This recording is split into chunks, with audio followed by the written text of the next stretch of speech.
Bom dia, bem-vindos a mais um Coffee Break Computer World CIO. Eu hoje estou com o João Paulo Fernandes, que é o Diretor-Geral para Portugal da NEC. Olá, João Paulo, muito obrigado por estar connosco esta manhã. E eu começava por tentar perceber consigo, dentro dos projetos da NEC, que são ainda alguns aqui em Portugal, e com uma dimensão até superior e de grande interesse público, mas não só, como é óbvio, já lá vamos ao interesse público. A minha primeira pergunta é: o que é que tem impactado esta crise financeira, se assim se pode chamar, esta questão que de repente fez com que as empresas ficassem um pouco retraídas sobre os investimentos que vão fazer ou não, paralelamente a uma transformação digital que tem que ser feita de qualquer das formas, porque senão vai-se perder mercado, vai-se perder clientes. E a minha pergunta é: como é que nos vossos projetos isso tem sido ultrapassado ou tem sido abraçado? Muito bem. Antes de mais, obrigado à NEC pelo convite para estar aqui hoje a falar um pouquinho sobre a nossa atividade. Bem, em termos de crise, eu diria que nós desde pelo menos 2011 que vivemos em crise, desde que houve a crise da dívida soberana e que tivemos a Troika, etc., desde esses tempos, pelo menos, se não até antes, que todos os anos sistematicamente falamos em algum tipo de crise e de como ela afeta o mercado e também o mercado das tecnologias de informação e das telecomunicações. Portanto, esse exercício de nos ajustarmos a tempos de crise já vem de longe, já vem pelo menos desde essas datas, há mais de 10 anos, quando tivemos também esse momento bastante difícil. Eu diria até mais difícil essa altura do que a atual, confesso, pelo menos naquilo que nos diz respeito, e que nos obrigou, obviamente, a pensar como nos adaptarmos em termos da evolução do mercado e do impacto que essas reduções de investimento por via destas crises consecutivas que vamos tendo resultam a nível dos investimentos das empresas e do mercado. A nossa solução para essa circunstância tem sido o foco. Esta seria talvez a palavra que eu escolheria, ou seja, focarmos as nossas soluções, aquilo que procuramos oferecer ao mercado a nível de ajudar os nossos clientes a vencerem os seus desafios tecnológicos, focar no cruzamento de duas coisas, as áreas onde nós entendemos e vemos que há uma oportunidade de crescimento forte, e do nosso lado, a nossa capacidade nessas áreas de responder com boas soluções a essas necessidades de crescimento que sabemos que são latentes, porque já se estão a verificar um pouco por todo o mundo, e que mais tarde ou mais cedo, mesmo em tempos de crise, irão trazer projetos e irão trazer oportunidades ao mercado. Eu dou alguns exemplos que resultam naturalmente em referências e em casos de sucesso nossos aqui em Portugal. Um exemplo, por exemplo, que já começámos há uns anos atrás, é o de trabalhar no mercado das ditas cidades inteligentes. Eu penso que já aqui há uns tempos falámos um pouquinho também aqui sobre isso, convosco, e de tirar partido das tecnologias da internet das coisas, a analítica de grandes quantidades de dados, para ajudar as cidades a serem mais eficientes na implementação dos serviços e na qualidade dos serviços que prestam aos cidadãos. Aí tivemos um projeto de referência. Sem querer interromper, esse projeto de referência, se não me engano, foi em Lisboa. Exatamente. Que falámos na época, basicamente. Sim, a minha pergunta é: houve uma continuidade para outras cidades? A NEC conseguiu, com aquilo que implementou em Lisboa, ou com aquilo que conseguiu resolver em Lisboa, trazer esses projetos para outras cidades, ou ficou-se por Lisboa? Nós fizemos o projeto de Lisboa, essa é uma excelente pergunta. Fizemos também uma implementação de menor dimensão na cidade do Porto, mas para uma aplicação que permite a gestão de ocorrências, ou seja, os cidadãos, ajudar a cidade a implementar a aplicação que ajuda os cidadãos a reportarem ocorrências quando vem alguma coisa a funcionar mal na rua. Mas é verdade, mas além disso, não tem havido grandes outros projetos a nível de cidades inteligentes. Contam se calhar pelos dedos de uma mão os projetos significativos, sem serem pequenas provas de conceito ou pequenos testes de laboratório, em alguma pequena zona da cidade, não tem havido grandes outros projetos, infelizmente, e eu penso que uma das razões para isso é, de facto, a dificuldade das cidades em arranjarem fontes de financiamento que lhes Aqui permitam uma ter provocação. essa... É isso que me está a dizer, ou seja, a dificuldade do financiamento, ou é ainda quem gera as cidades que não percebeu a dimensão e o interesse que pode ter para a evolução da própria sociedade e das suas cidades a implementação destes projetos. Eu às vezes fico com algumas conversas que vou tendo aqui e ali, nomeadamente com institutos, com responsáveis de institutos politécnicos, e os gestores da cidade. Eu não queria aqui, quando digo gestores, é intencionalmente, porque não são só os políticos, os gestores das cidades em algumas áreas do país, ou pela dimensão da cidade ou da região, ou pela falta de estratégia, não entendem a necessidade ou a importância, diria assim, destes projetos. É também isto.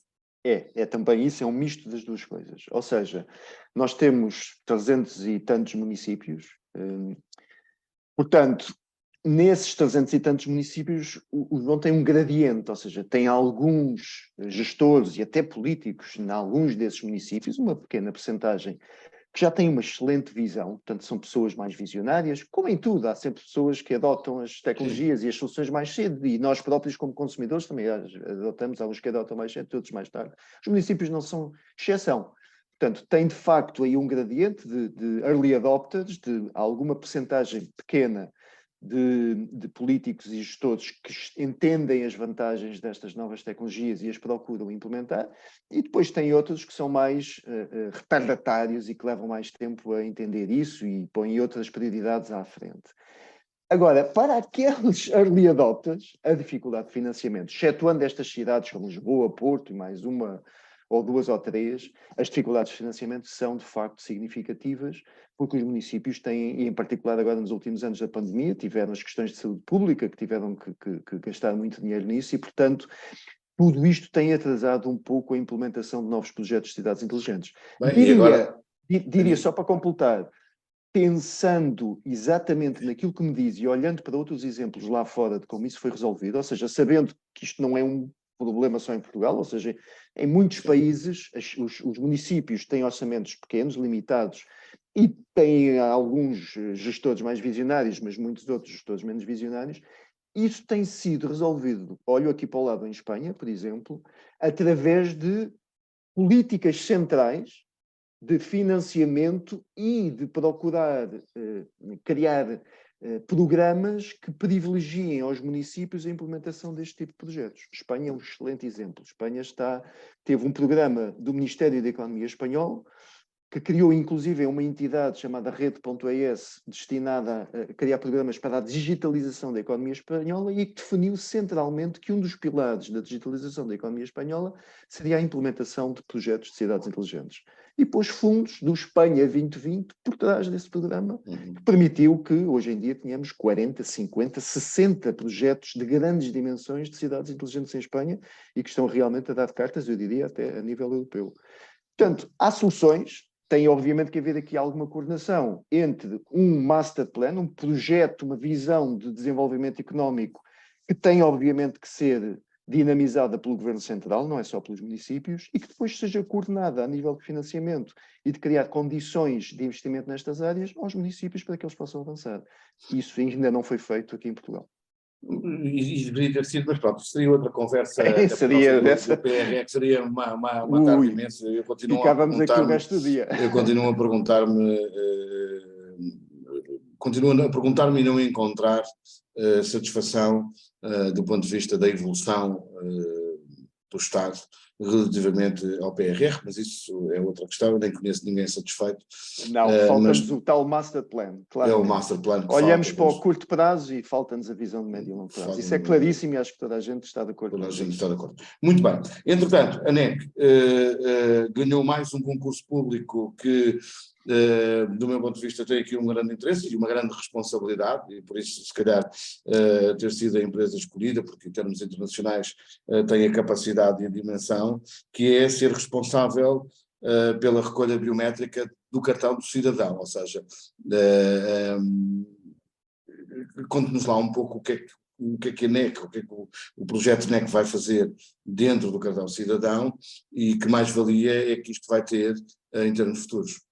Muito bem. Só para clarificar e ser rigoroso, este é já o segundo concurso público que nós ganhamos nesta área. Portanto, quando o projeto do cartão de cidadão foi lançado em 2008, 2009, e portanto nós passámos a utilizar o cartãozinho com o chip em substituição do antigo BI em papel.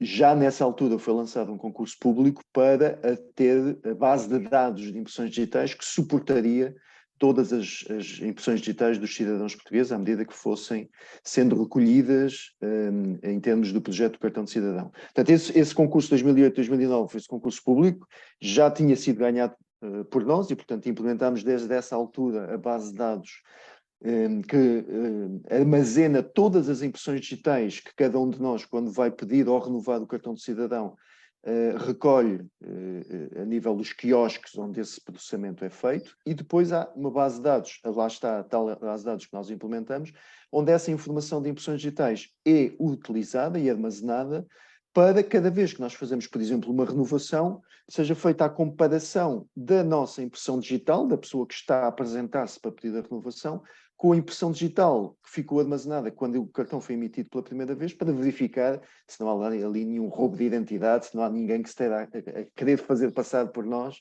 e se realmente nós somos quem dizemos ser. Portanto, essa identificação vem sendo feita com este sistema que nós implementamos desde 2008 a 2009. O que é que aconteceu recentemente? Obviamente, estamos em 2022, 2023, o sistema estava a atingir a sua obsolescência, portanto, a tecnologia foi sendo desenvolvida e havia já sistemas bastante mais desenvolvidos e, portanto, o Ministério da Justiça lançou um novo concurso público para a atualização exatamente deste sistema de armazenamento e base de dados de impressões digitais. Nós, mais uma vez, e porque somos realmente uma referência mundial nesta área, penso eu, ganhamos. Portanto, ganhamos pela segunda vez o concurso agora para a renovação do sistema e é esse que estamos, as we speak, exatamente neste momento a implementar, por forma a que o sistema seja agora baseado nas novas tecnologias, em máquinas virtuais, já não máquinas fixas, não máquinas físicas, perdão, no data center do Ministério da Justiça, e em que, portanto, tirando partindo de uma série de novas tecnologias que permitem um sistema mais moderno, mais recente. E que vai continuar a servir o cartão de cidadão, naturalmente. Essas novas tecnologias, para também percebermos aqui em termos de mercado como é que funciona, são todas elas proprietárias, ou seja, as tecnologias que usam para o desenvolvimento destas aplicações, são todas elas proprietárias da NEC, ou a NEC corre também a outros fabricantes e a outras parcerias? Sim, é uma excelente pergunta. As interfaces destas bases de dados para fora seguem um conjunto de standards e de protocolos que são definidas por agências internacionais dedicadas a esta área da segurança, nomeadamente europeias, nomeadamente americanas, como o FBI, etc. Portanto, existe um conjunto de standards e protocolos definidos a nível europeu e americano que são naturalmente seguidos em termos das interfaces que estas bases de dados deixam para fora, a nível de APIs ou de SDKs, para que outros sistemas possam tirar partido deste processamento. O processamento interno dentro da base de dados, para se fazer o chamado matching, ou seja, fazer a comparação entre impressões digitais, isso são tecnologias proprietárias, porque é exatamente aí que reside o cerne, a tecnologia que dá vantagem a uns ou outros fabricantes em termos de rapidez, em termos de precisão dos algoritmos de verificação da impressão digital, etc. Portanto, essas tecnologias são patenteadas e são proprietárias. Para fora do sistema, seguimos um conjunto de APIs standard. Muito bem. João Paulo, acho que ficámos esclarecidos sobre a visão que a NEC tem neste momento e estes novos projetos.